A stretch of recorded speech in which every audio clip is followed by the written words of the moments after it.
é o povo do príncipe que há de vir? Muitos perguntaram, quem é esse povo, Cláudia? E vou ter que fazer um vídeo para explicar melhor, porque pelo jeito ficou faltando algo. Então, vamos ao vídeo de hoje. Olá, queridos amigos, sejam muito bem-vindos aqui no nosso canal Rasgando o Véu. Para quem não me conhece ainda, eu sou a Cláudia Barros e vou gastar alguns minutos, do seu tempo para falar do livro de Daniel, porque é quem explica para a gente de início quem é o povo do príncipe que há de vir. Vamos ter que ir ao Novo Testamento, vamos ter que ir à história para fechar esse pensamento para você entender. E hoje eu não vou falar tudo porque eu já fiz o vídeo, então vou tentar colocar isso mais compacto. E vamos nas dúvidas que ficaram lá. Então vamos ler aqui o texto, meus queridos amigos. E não deixe de deixar o seu like aí, para ajudar a gente. Daniel 9, 26 diz: e depois de 62 semanas será tirado o Messias e não será mais. E o povo do príncipe que há de vir destruirá a cidade e o santuário. E o seu fim será como uma inundação, e até o fim haverá guerra, e estão determinadas assolações. E ele firmará um concerto com muitos por uma semana, e na metade da semana fará cessar o sacrifício e a oferta de manjares, e sobre a asa das abominações virá o assolador, e isso até a consumação, e o que está determinado será derramado sobre o assolador.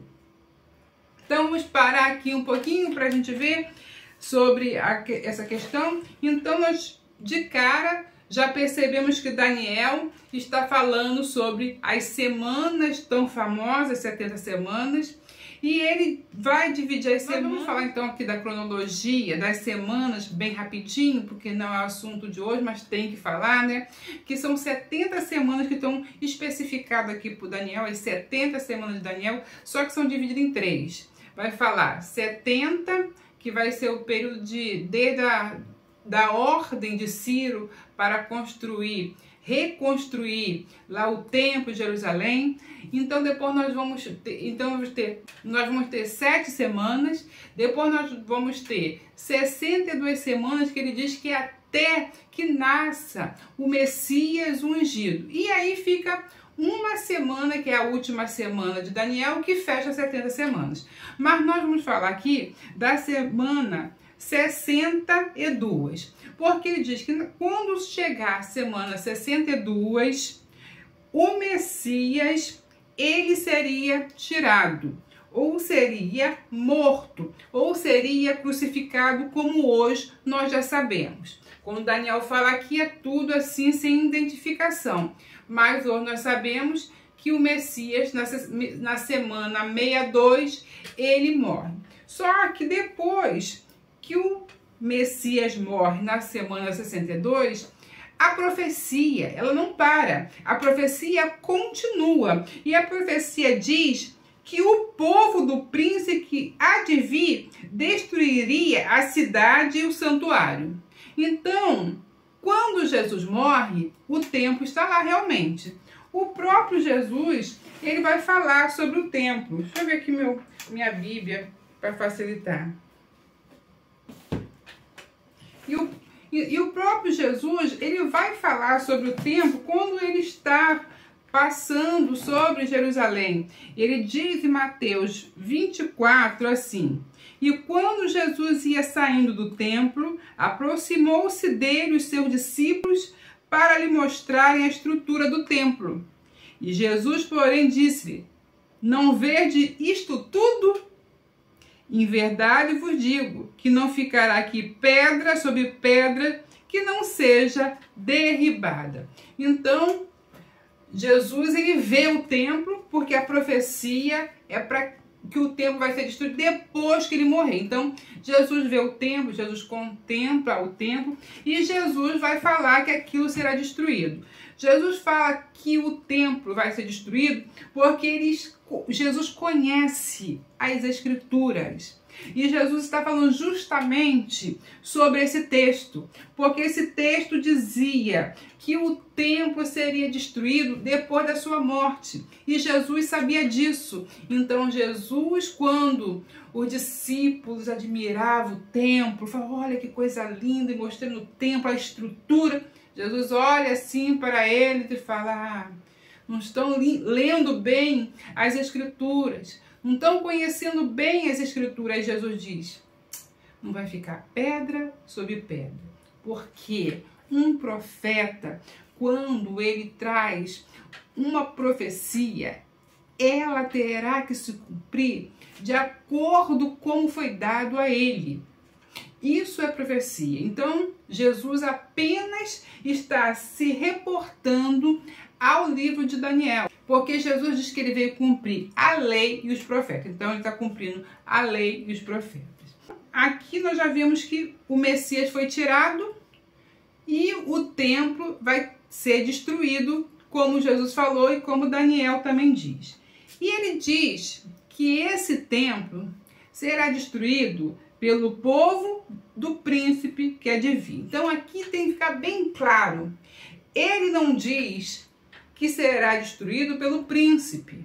Não. Ele dá uma dica de ouro para a gente entender quem é o príncipe que é de vir. Ele diz que o povo que vai destruir. Ele não diz que é o príncipe. Não, aqui está uma chave fortíssima. Ele diz o povo vai destruir. Mas se você descobre quem é o povo, você descobre quem é o príncipe. E é aí a questão que me perguntaram, quem é o povo? E aí você vai logo entender. Esse povo que veio lá nos anos 70 depois de Cristo, mais ou menos, ele vai destruir o templo. Nós não temos relatos no Novo Testamento sobre essa destruição do templo, mas nós temos um relato valioso que é do autor, do escritor Paulo Joséfo, que vai falar o que aconteceu nesse exato momento. Então, relatos de Paulo Joséfo. Um soldado, então, sem para isso ter recebido ordem alguma e sem temer cometer um horrível sacrilégio, mas, como levado por inspiração divina, faz-se levantar por um companheiro e atirou-se pela janela de ouro um pedaço de madeira aceso no lugar pelo qual se ia aos edifícios e ao redor do templo, ao lado do norte. O fogo ateou-se imediatamente. E então, grande desgraça, os judeus lançaram-se gritos espantosos. Corriam procurando apagá-lo e nada mais o obrigava a poupar suas vidas. Quando viam desaparecer diante dos seus olhos aquele templo que o levava a poupá-los pelo desejo de conservá-lo. Imediatamente avisaram a Tito, que voltou ao combate, que voltava do combate, descansava um pouco em sua tenda, mas não pôde nem descansar. Ele partiu no mesmo instante, irmãos, para mandar apagar o fogo. Todos os chefes seguiram-o e as legiões depois dele, porque haviam soldados romanos, mas os soldados romanos eram poucos, e os soldados romanos, eles ficavam para defender o imperador, para defender Tito, porque os soldados romanos eram de confiança do imperador de Tito. E as legiões eram contratadas para fazer o trabalho pesado. Vinham muitas legiões contratados para ajudar o exército, porque para conquistar precisava de um número muito grande de soldados. Então eles vinham pelo pagamento. Então a gente tem aqui as legiões. Aí você vai entender, eu já falei em outro vídeo, mas você já sabe que mais ou menos o que são as legiões. Depois dele, com grande confusão e tumulto, clamores tais que se podiam imaginar, quando em tal contingência um grande exército marcha. O desespero para chegar lá, né? Sem ordem e sem disciplina. Eles queriam destruir totalmente o templo. E aí você vai ver que Tito grita com todas as forças, fazia sinais com a mão para obrigar aos seus a apagar o fogo. Ele queria que o exército dele, ele queria que aquela legião apagasse o fogo que eles tinham colocado. Mas tão grande barulho impedia que ele fosse ouvido. Ao redor, a cólera de que os soldados estavam cheios. Naquela guerra, não lhe permitia notar os sinais que lhe fazia. Então, o ódio da legião, desse povo, que é o povo que você vai ver que é o povo do príncipe, que vai destruir Jerusalém, o ódio é tão grande que eles não estão ouvindo, não tem mais comando, não tem mais disciplina. O ódio consome. E Flávio Joséfo, ele está ali relatando tudo isso. Então, ele é a única testemunha que nós temos ocular do que aconteceu, né? Ele é o único que viu. Então, esse relato que vai nos ajudar bastante a entender o livro de Daniel. Assim, aquelas legiões que entravam em massa não podiam, em sua impetuosidade, ser contidas, nem por suas ordens, não tinham medo nem das ordens do comandante, nem por suas ameaças. O furor os conduzia. Eles apertavam de tal modo que muitos caíam pisados, outros caindo sobre as ruínas do pórtico e das galerias, ainda acesas e fumigantes. Não eram, embora vencedores, nem felizes os que vencidos. E quando todos aqueles soldados chegaram ao templo, fingiram não entender as ordens que o imperador lhe dava. Os que estavam atrás exortavam os mais adiante a pôr fogo e não restava então aos revoltosos nenhuma esperança de poderem impedi-lo. Então o ódio era a destruição do templo. Esse povo que Daniel está falando aqui no século 6, e agora nós estamos aqui no ano 70, depois de Cristo, o mesmo Flávio Joséfo está relatando agora não mais apenas uma visão, mas a realidade da visão. Ele está nos contando, ele está nos colocando dentro do exato momento que está acontecendo aquilo. Que quando nós começamos a ler, nós voltamos na história e começamos a visualizar o que estava acontecendo. Então, era um ódio muito grande. Olha só, Tito, vendo que era impossível deter o furor dos soldados e o fogo, começava a incendiar tudo em toda parte. E entrou com seus príncipes-chefes. Olha, os príncipes-chefes no santuário e achou, depois de tê-lo observado, que sua magnificância e riqueza sobrepujava ainda de muitos o que a fama espalhada entre as nações estrangeiras, e que tudo que os judeus diziam a esse respeito, e ainda que parecesse incrível, nada acrescentava de verdade. Então, quando Tito ele chega para olhar aquele templo, ele fica admirado, ele fala, a beleza é muito maior do que falavam. Todas as nações falam desse templo, mas é muito mais do que falavam. E ele ficou admirado, porque ele não queria que aquele templo fosse queimado. Provavelmente ali eles poderiam fazer altar dos seus deuses, ele poderia fazer qualquer outra coisa. Então ele não queria que queimasse aquele templo. Pelo Tito, o templo não seria queimado. Mas há uma profecia que diz que seria destruído. E há uma profecia que diz que um povo vai destruir. E quando você descobrir quem é o povo, você descobre quem é o príncipe que vai governar esse povo logo ali na frente. Quando viu que o fogo não tinha ainda chegado ali, mas consumia então somente o que estava nas vizinhanças do templo, julgou, como era verdade, que ainda poderia ser conservado. Rogou ele mesmo aos soldados que apagasse o fogo e mandou um oficial em nome liberal. Então ele viu que a única coisa era mandar os soldados dele, que é o que eu falei.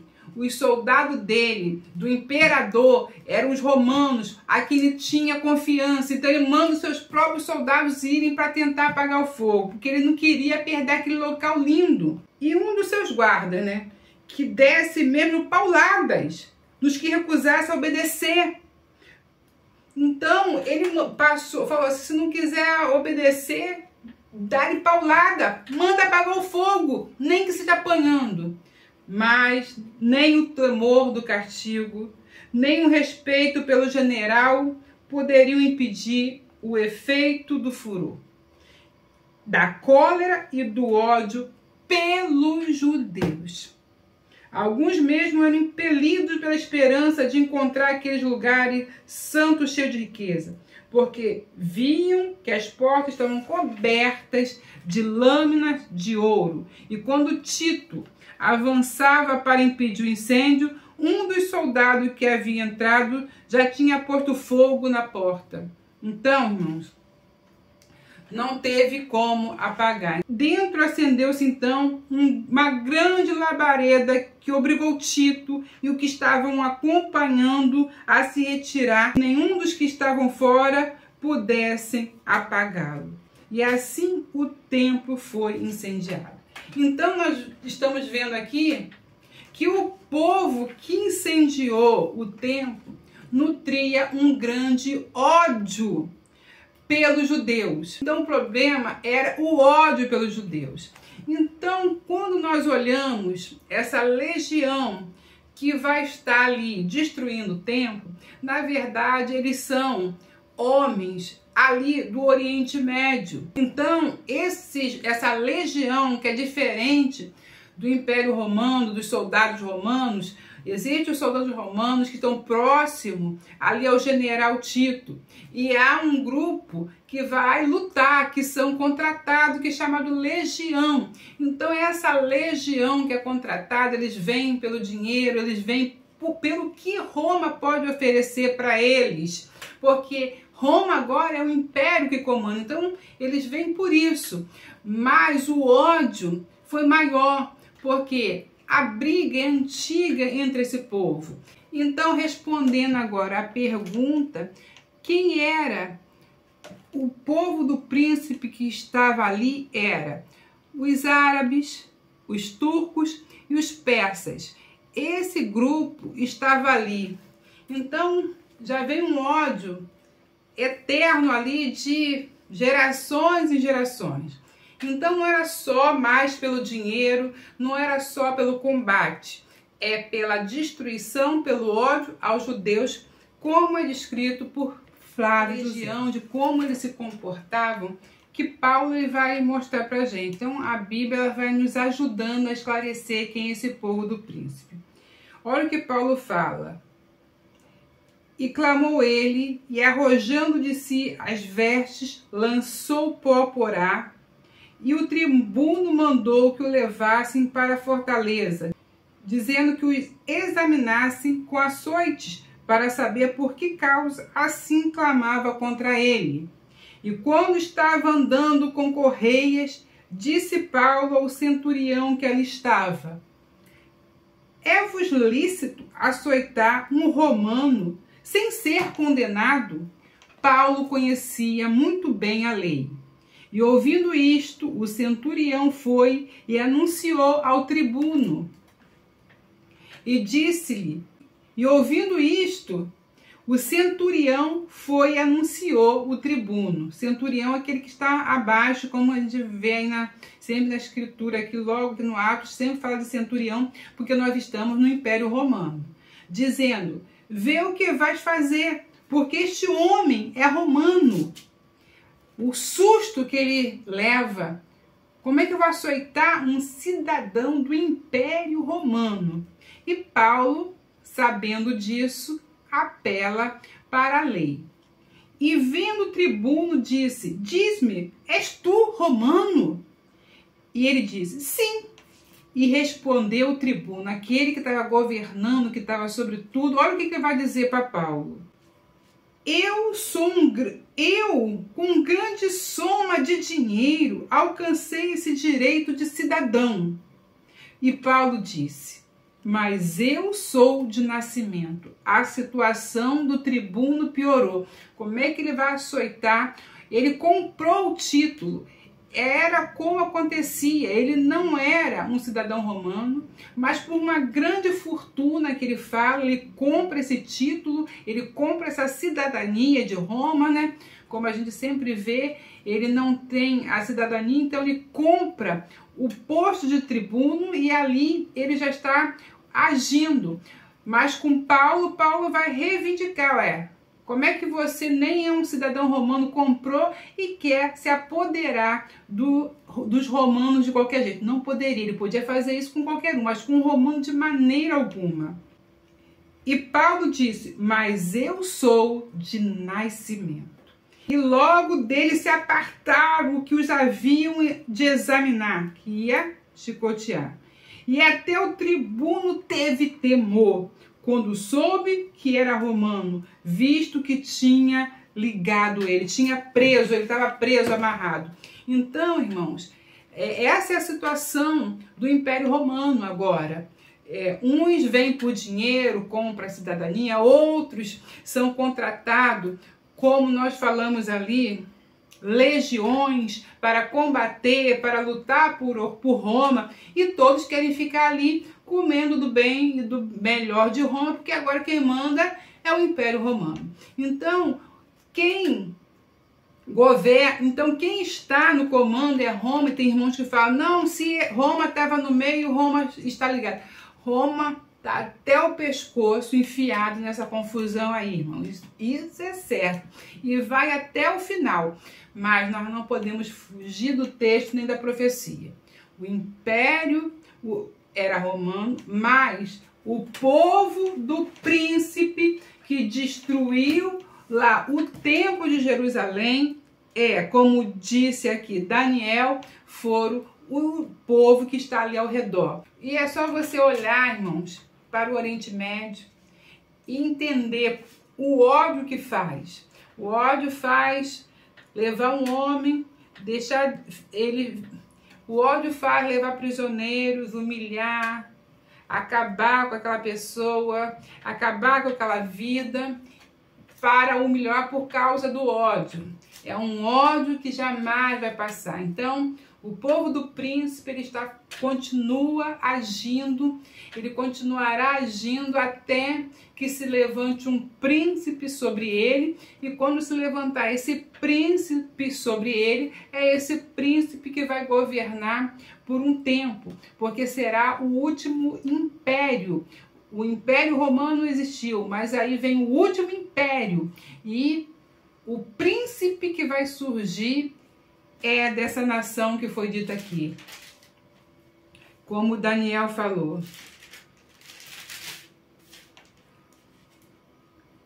E o povo do príncipe que há de vir destruirá a cidade santa, e até o fim será como uma inundação. Então, o povo do príncipe, ele destruiu a cidade santa, e o príncipe no final surgirá e levará essas nações, irmãos, ao império que é o último, a um governo que é o último, e isso tudo em cima, como mostrou ali, muito ódio. Então você já pode esperar o que vai acontecer mais ainda em Jerusalém por causa desse ódio, que não tem limite. Você vê que o general grita, diz, bate, açoite, e eles vão, não, agora é nossa vez, é a chance de destruir tudo isso. Porque é para aniquilar um povo. Então, o povo que há de vir, que já foi mostrado ali, já veio, nós já sabemos quem é, agora só falta que surja um príncipe sobre ele e o leve à posição de império. Como está escrito na Bíblia, assim será, queridos irmãos. Não deixe de compartilhar os vídeos, dê seu joinha para ajudar a gente, deixar o seu comentário. E eu vou deixar aqui links, e eu vou deixar uns links aqui para ligar aos outros vídeos que eu já vi, que aí, juntando, você faz um somatório de conhecimento. Fico com essa palavra, até o próximo vídeo, se Deus quiser.